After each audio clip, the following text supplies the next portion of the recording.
Hello, I'm Nicole Sorrell, and today's Couch Conversation is looking at how psychological safety and trust impacts the bottom line. It's a real privilege to be talking to Teresa Mitrovic and Egbe Adeoye. Thank you so much for being here. So Teresa comes from a corporate background in a senior executive role, both at Disney for many years and then Universal Pictures. She then saw the light and transferred over to become a coach and international consultant. And she's really a specialist in this area of trust and psychological safety. She has a fantastic book that I highly recommend called The Currency of Connection: How Trust Transforms Life, Relationships and Work. Thanks for being here, Teresa. And Egbe also comes from a very corporate background, 16 years leadership position and talent at BP, and then at Schneider Electric. And then also did that beautiful transfer over to become a qualified coach and international consultant. And I love what Egbe's saying around her work is that she likes to leave people, process and systems better than how she found them. So it's a real privilege to work with both of you, or to have a conversation with both of you today. Thank you. Thanks, So Nicole. we're going to start off by, I'm going to ask Egbe first a question, and then we'll go across to Teresa. So let's just define the terms we're looking at today. So the big question is how psychological safety and trust impacts the bottom line. So what is it, what do we mean by psychological safety and trust, and what's the potential link in your perspective between the two? So I always think we can be very wordy about it, but if you think about how do I know when this place is psychologically safe, it's when I feel that I can come and do my best work, and I can also fail without feeling that there'll be this huge judgment or repercussion against me. And it's as simple as that. Psychological safety is something that's felt more than it's said. And it takes intentional acts by everyone around to create that environment. So when I'm in this space where I feel like it's okay to fail, and it's okay to learn, and it's okay just to bring myself and do my best, then I'm in a space that's psychologically safe. So, and when I'm in that space and I trust that others can be in that space as well and are doing the same, bringing their best selves and being open to learning from things that don't happen well as things that happen well, actually, then as a system, we're in a psychologically safe system, and that can only help the bottom line. And when you think about it from an agile working perspective, it means that we can call quickly to say, hey, this isn't going right, let's shift. And we can also say, hey, look how really great we did here, and let's celebrate that as well. So in a nutshell, I think that's what psychologically safe environments feel like when we're in them. Yeah. Oh, beautiful. Thank you. Amazing. Teresa, what's your view? So I think Egbe just nailed that, absolutely. And one of the things I loved about what you said, Egbe, was you said it's a felt experience. And that is so true, right? And I think one of the things that really stands out for me is we talk about psychological safety and trust quite a lot, and we get the two confused quite a bit. But psychological safety, so the way that I look at it as psychological safety is our own internal assessment of whether we're safe, whether we feel safe enough, whether we judge the environment and the relationships that we have around us to feel safe enough for us to actually become vulnerable in those environments. And as Egbe says, psychological safety is core to agile working environments, but actually all working environments, particularly now when we aren't all always together, or when we have to suddenly work remote because we're in isolation or looking after others. So if you don't have that psychological safety, then what you're losing is people's capacity to be vulnerable and to show up with everything that they have. And one of the things that you see when you look at the research on psychological safety and performance is that psychological safety is a precondition for performance, and because it enables learning, because you cannot learn if you cannot be safely vulnerable. So it's kind of, so the impact that psych safety has on the bottom line is you get all of someone's energy and all of someone's engagement. And you can sense it when you have it, but a lot of people think that they have it. A lot of leaders will look around their team and think that people feel safe because what they will see is artificial harmony, right, Egbe? Right, yeah. Absolutely. Yeah. So a lot of leaders, and I think we've both probably experienced this in our corporate careers, a lot of people think they've got great connection across the team and really high trust and really quite like really sound performance. A lot of organizations actually think, so if you ask them, if you ask them to look at Bruce Tuckman's stages of team development or Susan Whelan's integrated model of group development, a lot of people would say that they're at that performing stage, they're at that high performance level. But actually, without genuine trust, so vulnerability-based trust or psychological safety, you're actually a stage behind and you will never reach high performance, because high performance, when you have psych safety and trust, feels fluid. It feels seamless because you're in a learning organization.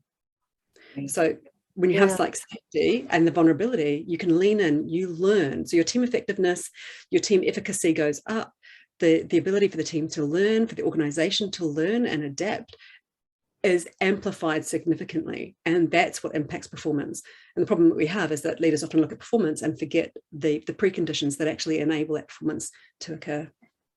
So Teresa, how do you think we can ignite organizations and leaders to understand the importance of psychological safety and trust, and to shift the way they, going back to Egbe's, it's around systems, processes, and people, but to shift the way they lead by understanding the impact. What is it that do you think that we can do to help wake leaders up to that? And then what do leaders need to do? So one of the first things I do when I'm working with groups and workshops is to ask them what changes for them. How do they know when they're feeling psychologically safe? And how do they know when they're not? And what changes in their thinking and in their behavior? And then I send them into breakout groups and they think about it. And the last time I did this, I had people coming back into the room talking about the fact that when they don't feel psychologically safe, they feel like they're a different version of themselves. And leaders experience this just as much as anyone else, right? You'll work with a leadership team and they will admit to you one-on-one, or if you create a safe environment, they'll admit to each other that there are things that they're not saying around, in their team because they don't feel safe enough to be vulnerable. They feel like there's going to be judgment. And so they actually, so the first way to get people to get leaders to understand the impact of psych safety is to get them to remember what it feels like. Because once they can tap into that felt experience that they've had, and then you say to them, great, now think about every member on your team. Think about you're leading 10 people as direct reports. You've got 100 people in your downline. Imagine that amplified by 100 and think about what that's doing to your business. Yeah, there's someone who I've worked with once before. I didn't actually feel there was much work to be done. It was quite incredible, but I hadn't experienced it to the extent I did with them. There was a small kind of entrepreneurial startup company focusing on technology. And there was something so tangible around psychological safety and trust that the level of output, creativity, innovation, performance, it was like sparkling, it was like tangible, it was so high to the extent that this small group of 7 people were bought out actually by Apple. They're now integrated into the Apple organization. It's really interesting what's happened since this core group came apart. But if you look at what made them so unique and such high performers, it was because of the environment that the leader had created. Going back to what you said in the beginning, that when you described what does psychological safety mean, and you said it's around that feeling an openness for whether you can have those discussions around the good or the bad. And that's exactly what was happening in this team. When anything good happened, there was the acknowledgement, the celebration. When anything not so good happened, it was like this huddle around, what can we learn from this? What can we do about this? So there was just this openness and safety to be in your truth, to learn from the mistakes, to celebrate successes. And they just kept spiraling up and up. Another conversation about what happened when this team was spread amongst other teams. They want to take their magic to others and some of the challenges. but it was the first time I really experienced this beauty of psychological safety and trust in a team that led to such high performance. And I suppose I still have that question, because I kind of get like in a workshop, and we're going to talk about that in a moment, also with our Lumina practitioners hat on, what is it that we can do very practically to enable and ignite it? But standing back in terms of both of your kind of your corporate knowledge and as your consultant hats on, what needs to happen? Egbe, maybe I can start with you around the system, to shift the system, to really wake people up. So not, even they may not even know they need a workshop, to ignite. How do we shift the system to really create that step change? I love how you've used, Nicole, the term wake up, I think a couple of times now. One of the sort of hashtags I use and I formed in the work that I do is hashtag awake to ourselves. Awake to ourselves. There's something beautiful, whether it's a system or a team or an individual, in that moment of realization about who we are and where we are, that allows magic to happen, or to use other words, more sort of mundane words, allows change to take place, right? It's a gift in a system when the system gets to the point, and organization, doesn't matter how it's big or small, where it can get to the point that it says, we need help. Right? This isn't working, we need help. That in itself is a gift. You don't find that often, especially in big corporates. And so when that's absent, what I would look for in the work that I do, whether I was in corporate or now out of it, is have the conversation through performance, if it's a performance-driven organization. So what's going on with performance? How are you performing? And what's interesting is you can have a conversation about supposedly high performance where the numbers are concerned, but then when you expand that performance conversation to talk about the behaviors that back that up, then the sort of cracks start to show. So that's one entry point into saying, is this the kind of place where we can talk about what we're doing well and what we're not doing well? And are we up to putting in the work, right? Doing the effort that it takes to shift so that we're doing even better at what we do, and then we can sort of have the real conversation about, okay, let's look at what we're not doing well. What are we up for? So that's one entry point into the system. But where you have, on the other hand, a system that already puts its hand up and says, this isn't working, help us, that's amazing. Because then the conversation is, great, what isn't working? Or even a better conversation, so what's working really well? And how do you notice that, again, that isn't working and what's causing that? It's not always psychological safety, by the way, that's the issue, but it's a sort of way of getting into the system, being curious about it. So there's this sense of being awake to ourselves. There's also this realization that psychological safety is not easy as an input. The outcome is that it creates ease in the system, right? But ease and easy are not the same thing. And so there's sometimes this expectation, especially from senior management, that, oh no, so-and-so can come and talk to me, so we're psychologically safe. Well, maybe that individual has the courage muscle, right? Has built that courage muscle to come and have the conversation. It's not a proxy for the system and what's going on in the system. So the other thing to pay attention to is how individuals show up versus what the common experience is across the system, and starting to get leaders seeing the difference between what an individual experiences versus what the systemic experience is. And if one or two people can come with you with courage, it means they've built that muscle, right? It doesn't mean that it's a proxy for the system as a whole. So that's what I'll say is that it requires courage, psychological safety, and just being curious about how courage sits in the system is interesting. Perhaps the last point I'll add before maybe the conversation moves on is also noting whether a system, a relationship, because results are driven by relationships, right? And relationships are held in conversation. Noticing the conversations that are had, not just about how we celebrate, but how we mourn. In my experience, systems that don't create space for mourning when we don't get things right, and have the systems that don't have rituals for mourning, coming and saying, oh, we really wanted that. We really put our all in for that pitch or that proposal. We didn't get it. How can we learn from that? So when a system doesn't have space for mourning, but it has space for celebration. That's also a cue to perhaps it's not safe to talk about the things we're not good at here. So those are 3 things. Are we awake to ourselves? Is the system ready for shift? Are we building a systemic muscle of ease, knowing that it's not easy? And then what are the rituals, right, for learning, whether we get things right or we get things wrong within that system? Those are things to be curious about as a practitioner. Thank you. Think about it. Okay. And so, Teresa, just following from that, what's your view about really enabling this systemic change? Is it from the top down? What's your view around creating an organization? My view is it has to start at the leadership level. And that is, I think, one of the hardest things, right? Because we've been telling leaders for decades that they've got to have all the answers.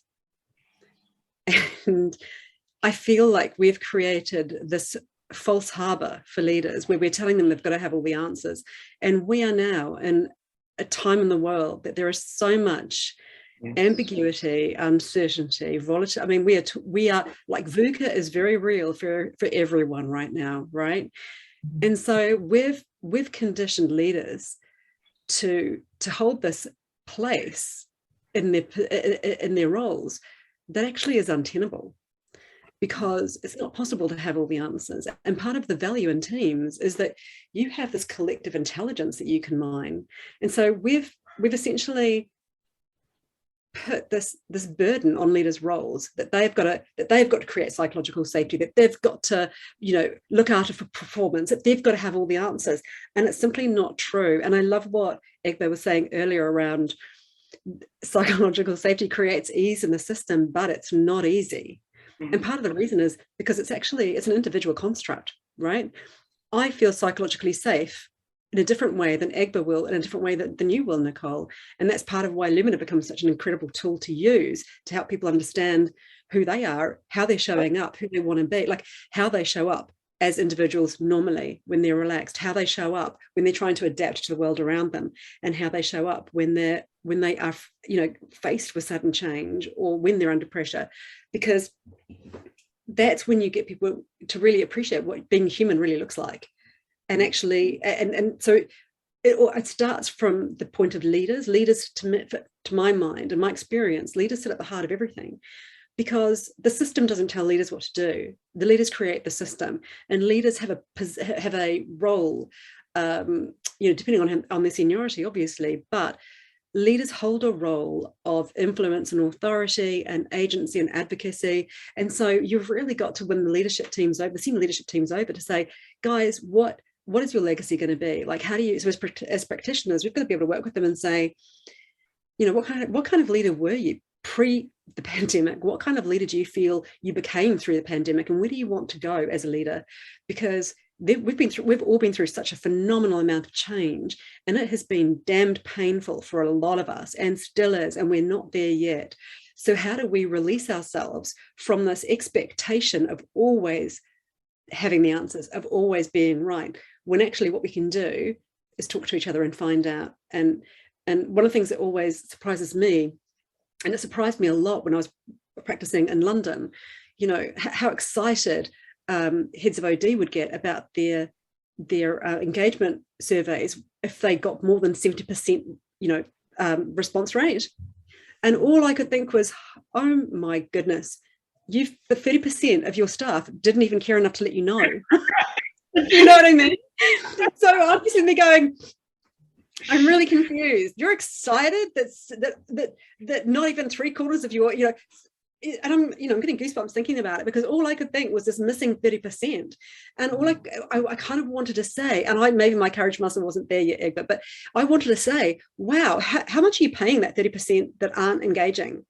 You know what I mean? And what other impact are they having? So to my mind, leaders sit at the heart of this, but we need to help leaders transform their own thinking and their own view of what their role is, because the way that we lead, the way that we manage is still largely based on the production model, the Industrial Revolution. It's not based on who we are now and what is required now.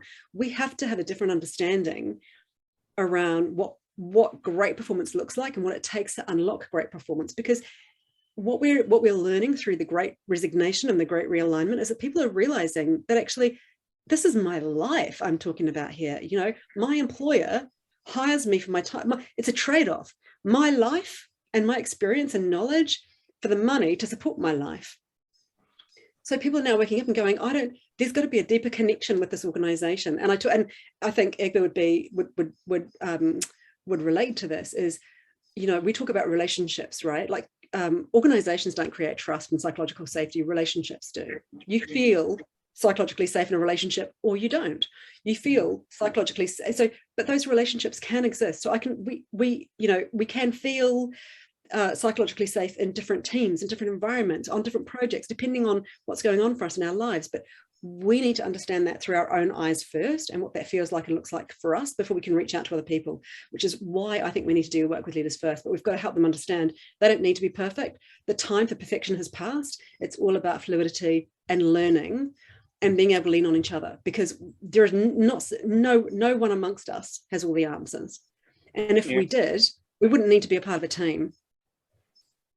You know, but if we're talking about, you know, like we need each other to learn from each other and to be able to adapt quickly and to play to each other's strengths and support each other through the weaknesses and things. And so yeah, I think if we can gain the ears of leaders and help them change the way that they lead, so that they're leading in a more organic way that understands that that humans essentially only have two modes of operation, and that's connect or protect. Right. And when we're fearful, when we don't feel psychologically safe, we protect. And that's an energy shutdown. That's a withholding. It's a quietness. It's withdrawal. You know, we need to create. So all leaders need to do really is to understand that their role in this is to create an environment where they can recognize what psychological safety looks like in someone. So they recognize protective versus connective behaviors. And then they can either engage in conversation or you know, if a space can't be made safe, they can, you know, pause a conversation and come back to it, but recognize that actually things aren't comfortable, and therefore we'll revisit it. Or what can I do to make things comfortable? But leaders, it's not a leader's role to make someone feel psychologically safe. It's a leader's role to create an environment where psychological safety can happen. Absolutely. Yeah. Gosh, there's so many gems there. Thank you, Teresa. And just to go back to one thing you said, which is very just practical around where does one start? The initiative of the wake up, the big wake up. And you mentioned about the engagement survey and 70%, but what happens to the other 30%? I love that concept of it's brilliant. But that's a very practical way of really just, you know, touching into or touch base into the organization around what is the energy level, what's really exists here, and then using that as a base to then say, okay, what is the impact? How does this actually impact your bottom line? What's the impact on productivity, performance, motivation, you know, all those? And I'm sure those are things that are also very measurable, actually. Sorry, did you want to say something on that? No, I was just going to say there are a lot of hidden costs. So one of the things that makes psychological safety tricky when you're talking about psych safety with regards to performance is that it's not a line item on your P&L, on your profit and loss, right? So if you can see it as a line item, you can't avoid it because you've got to report on it, right? So you know, if we're talking about a visible cost, then that's easy to discuss with people, and because people want to you know, limit costs. But psych safety is like disengagement. It's hard, it's a cost, absolutely, but it's a hidden cost. There are ways to measure it. So you can look at things like, well, if we've only got a 70% response rate in our engagement surveys, then 30% of our workforce is missing. They're not even willing to show up to tell us what they think. So they are actively disengaged. So, and then you can look at the responses that you've got, but if you take that 30% active disengagement and average the salaries and extrapolate it out, you can start to work out the cost to your business that's having in terms of productivity lag. Yeah, I mean, So there is actually a cost, but you come at the measurement slightly differently than if it were a solid visible line item. I'm just wondering, because I think that would raise its attention if one could have, if it could be, as you said, a line item. But for example, absenteeism is something that could be measured, sick days, the employee assistant programs and measures around how many people are, we know that mental health is so vulnerable right now. They say what 1 in 4 people, I'm sure it's even higher now.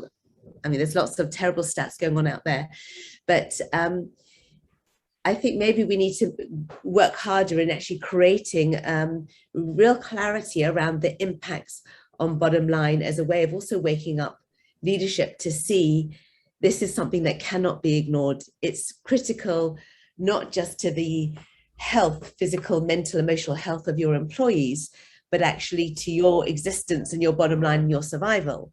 And you say you don't know what you don't know. You think you're doing well because you're getting these perhaps profits coming in now, but what else is available to you if you have everybody spiraling upwards and working together, as you said so beautifully about the collaboration, the support, the moving away from perfectionism to agility. You mentioned about the organic nature of leaders, the understanding of, are we in protection or are we in connection? I mean, all these things are just beautiful, I suppose, even formulas that we can help them see that this isn't just a nice to have, let's be curious. This is actually critical in terms of, And Nicole, I think I'm smiling. Sorry, Teresa. Do you want to go ahead?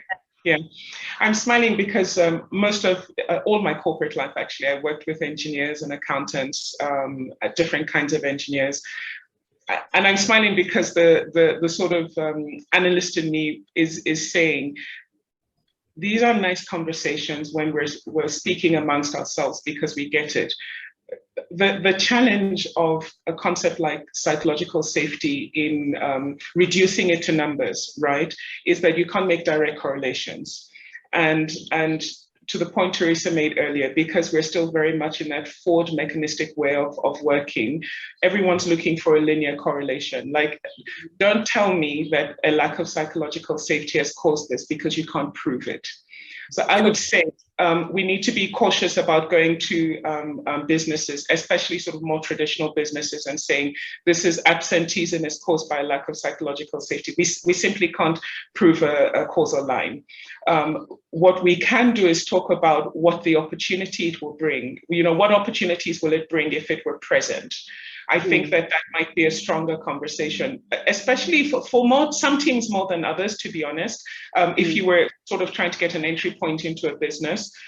So what's the cost, for example, of a lack of psychological safety on innovation and on your ability to innovate? So this idea of spiraling upwards that you were talking about, the pace of innovation, the ability to sort of catch up with your peers. Anyway, I don't want to belabor the point. It's just to say we have to be careful as practitioners coming into this space and the language we use, because if you can't prove a direct causal link, find another way to have the conversation. Otherwise, we might be shut out of the conversation.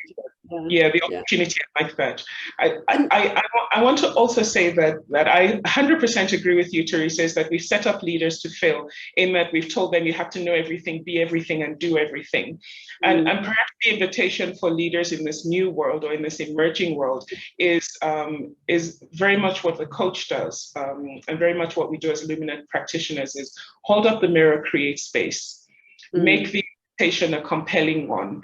Because psychological safety is an individually experienced thing, it's very tricky to extrapolate it to the whole. You almost have to do it one person at a time. And so the leader accelerates that by genuinely showing up as human, right, in the first place, and connecting with others through their humanity, because it's about holding on. I'm a leader and I'm responsible for this, I'm accountable, but also letting go. Make the invitation and people will take it or not take it. So perhaps the more compelling question is, as a leader, what are you inviting your teams to? what experience are you inviting them to? What way of being are you inviting them to? And how are you backing that up with the systems, with the culture in the organization, with the artifacts, with how you reward performance, with how you reward success? Because if you say you're inviting people to a space that's psychologically open, but the reward is not tied to that invitation, people will see through you. And they the opposite of what you're saying, because your reward is not matched up. So I think those are the kinds of conversations we can start to have, is how are you backing up your intent with reward, with opportunity for greater work, with your wellness offers. You were talking about wellness and mental health, Nicole. Those might be other compelling ways we can open the conversation. So my final question to both of you is, the audience are many Lumina practitioners who are perhaps asking the question, very practically, once I have a group of leaders in a session who are open, that we have their listening, are there any practical processes, exercises that they could leverage the Lumina material to really enable greater psychological safety and trust? So from your wealth of experience, even just a few things you could share. So Teresa, can I start with you? Damn, I thought you were going to ask Egbe first. Okay. So I always start with Lumina Spark, because it's honestly, to my mind, when you're talking about the paradox of being human, when you're talking about the complexity, the way that our behavior evolves, the way that we adapt ourselves, I think Lumina is the single best psychometric tool to help people actually understand what it really means to be human. So I always start with that when I'm working with leaders, if I can, because once you help them to see themselves really clearly and as fallible human beings with strengths, potential blind spots and things like that, then you get to have a different level of conversation with them. So that is an amazing starting point always. When I'm working with a leadership group and you get them to stand around a mat or to look at the mat, and you talk and you just ask them, what do you notice? How do you think this is showing up in your conversations? So asking them a few pointed questions, and we can certainly send you some questions after this, so that you've got some questions to share with practitioners as well. But one of the other things that I like to ask leadership teams is, I like to ask them to write down two things. If you knew that this entire team, if you believed that the entire team had your back and was invested in your success because you are part of this team, what would you tell them that they do really, really well? And what would you tell them to help them be a better member of the team? What advice would you give them? So that, because and think of it from a perspective of, you're not going to fail on my watch. I want you to be the very best team member you can be. And I've had grown men cry when they give each other the feedback. Grown men have known each other for a decade or two. And I think there is something really powerful about just actually realizing that you have each other's back. So, because essentially, if we're asking people to be vulnerable, we've got to give it, it's really helpful to give them a sense of that vulnerability, but we've got to create the safety before we invite them to be vulnerable. So that's one thing it's kind of a caveat. Use your facilitation of Lumina Spark with individual leaders and then as a leadership group to help them understand the messiness and the beauty and the complexity of being human. And then, talk about so a really good question to ask is, what does the future of this organization require from you guys as a leadership team? Who do you need to be able to lead the team, your teams and the organization into its next phase of growth and development? And if you could give each other one piece of feedback around what they're doing well and one piece of feedback you'd give them to help them do even better, because you really want them to be successful and you guys want to come out of this as this incredibly hard performing team, what would you say? And so that's kind of where I'd start with them, because once they've felt that sense of, wow, I can, these people actually do care. Because that's the thing as well, is when you feel, it's one thing to invite people to be vulnerable, but when they realize that other people actually see them as a human being and do care, and often we care about the people that we work with more than we realize we do, because a lot of our work eventually, for better or worse, often we get sucked into being quite operational in our work. So everything becomes quite transactional. We're just trying to get things done. And that sometimes kind of draws us away from that human connection piece, where we realize actually, hey, that person's really good at, so, Egbe is really good at this and Nicole's really good at that. And wow, I learn from them. I really value that. I'm a better person for being in their space, because when you can start to see each other more clearly like that, then the connection, that sense of connection and being a part of something bigger than just yourself, that's what starts to build the sense of psychological safety in this group, because it's not just about you, it's about what you're creating collectively together. But we've got to give them a sense of what that feels like. Yeah, thank you. Amazing. Egbe, so for you, everything Teresa said, I underscore. I would have said very much the same. Just to build on that, I'll start with the mat work, because also there's something magical about mat work. It's the sense that mandala is almost like an equalizing field, right? It gives a lot of info. So I'm talking to practitioners now. Notice how the energy goes up or down as people stand and step in different spaces on the mat. Notice what qualities are valued and maybe are less valued, and show that to the team, and just offer that as data to the team around, is every voice held with equal value and honor, or are there some voices, are there some positions, some qualities that are held with a little more honor than others? And open up a conversation around that. That conversation in itself is a lens into, is there psychological safety in this team? So in other words, are we comfortable to talk about why that is? If everyone wants to be like the boss who's a particular profile and they show up that way, it's an opportunity to have a conversation about projection versus connecting. Am I connecting to my real self, or am I projecting because that's what I think is currency to progression in this organization? So really rich conversation can happen at the mat level. Another one that I've used for a while and I brought into Lumina is the conversation when people get their spark and they read it, offer to them to share some of that with each other in the team. Excuse me, great question to ask, or great exercise to do is value I bring to the team. So simple exercise, ask people to look at their spark profile, identify the qualities that they think represent the value that they're adding to the team, and to take statements. So the beautiful thing about Spark, it doesn't just give the quality, but it gives statements. And then ask them to put that on a flip chart or online. It works well in person or online.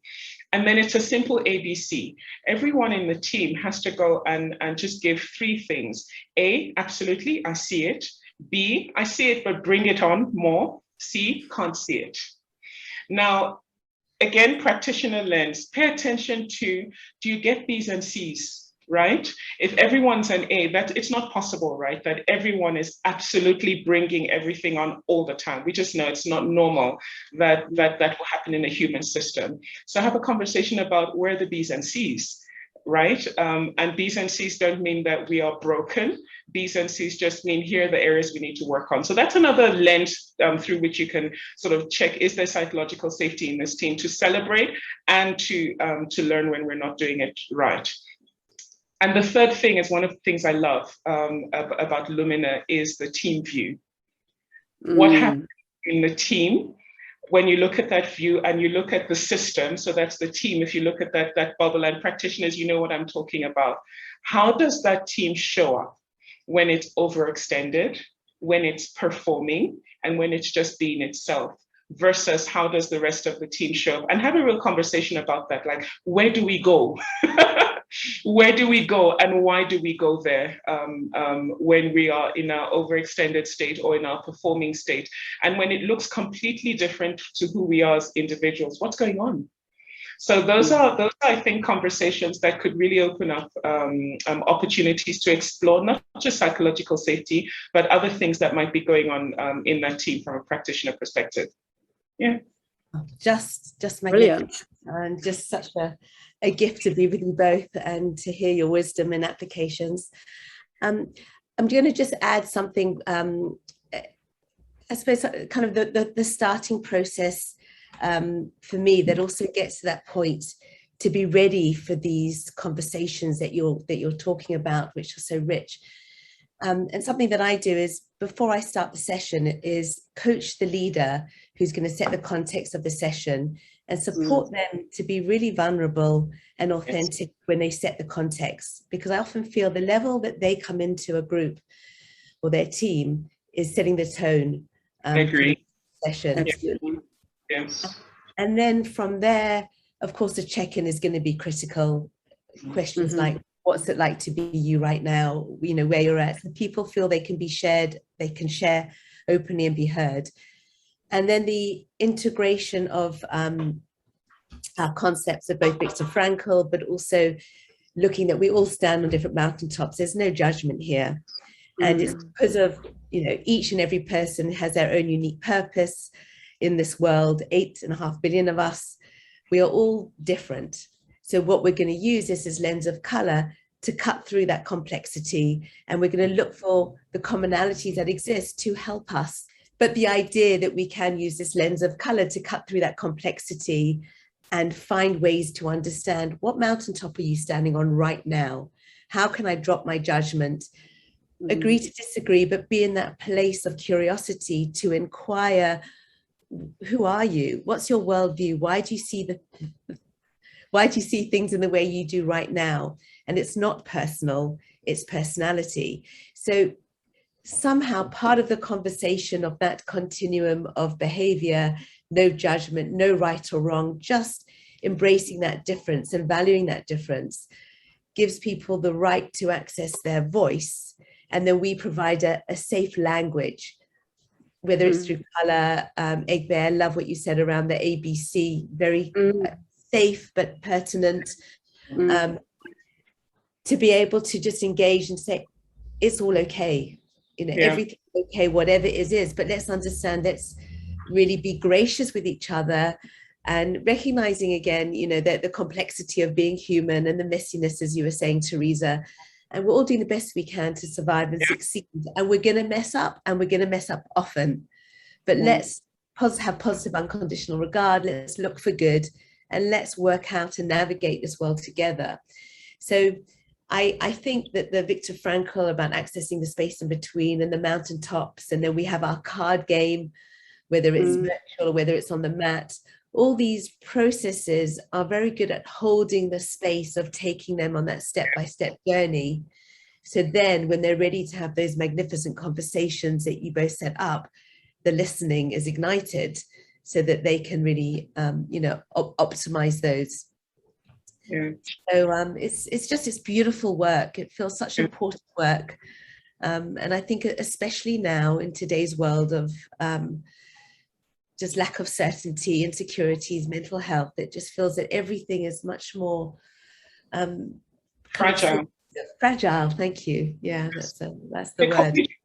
Excuse me, you triggered something for me. So I think one of the gifts that Lumina brings, and it can be quite subtle sometimes, is that it normalizes how we show up in context differently.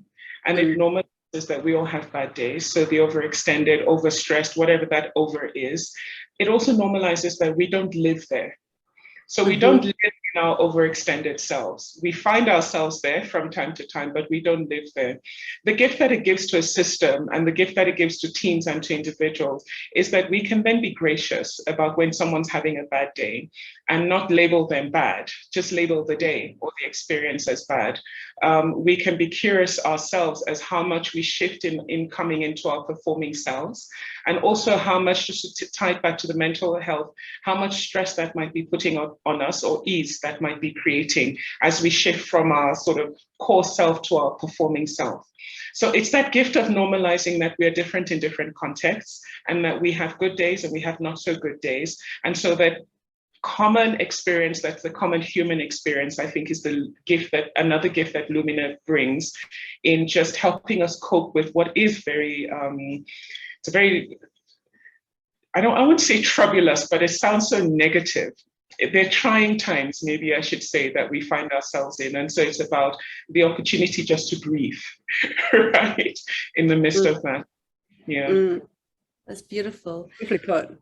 And Teresa, it goes back to your point then around the need of breath, but also of, you spoke about fluidity and the organic nature, because what we know is we don't know what's coming up next. So, yeah. And I think we have to build on what Egbe was saying, this permission that we get through Lumina when we're having conversations with whole teams about Lumina, the way that it normalizes, the way that it allows you to realize that there is so much flexibility in our personalities. We are not, either this or that, and we're not always going to be either this or that. We are real organic beings who are fallible, and it equalizes the room, and it also creates a sense of vulnerability and trust. So I think Lumina is the one tool that allows you to have psychologically safe conversations, because that's what we're trained to create, right? We create this environment when we facilitate individually up front, and then we hold them in a room together and kind of walk them through it, and they get to see and understand how difference creates friction, but also this incredible kind of the spark of ingenuity and creativity. And so I think the beauty of being able to have these conversations with Lumina, and I love what Egbe was saying about, we don't live there. We have overextensions. We have, our performing selves. We have ourselves, in our natural state. We don't live in any one of those spaces. We can all move in and out, and we can label something negative. It's not being about us. It's about the experience. So I think the great value that Lumina gives us is the ability to help.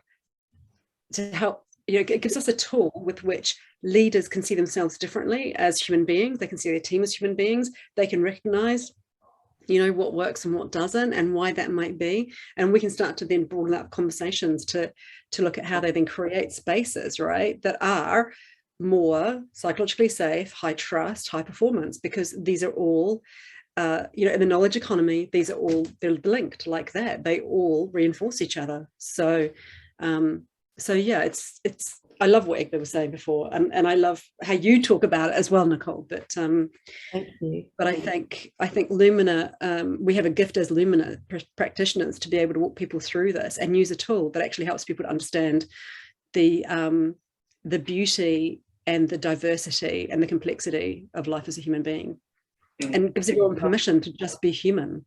And it is not. Nothing is right or wrong. It just is. And in that moment only, right? It shifts. Exactly. Yeah. Oh, so thank you both so much. I think that's a beautiful place to bring this to a close, and just to thank you for your wisdom, for your time, and for the inspiration, and look forward to many more conversations with you. Thank you so much for your time today. Thank you both. Thank you very much. Thank you.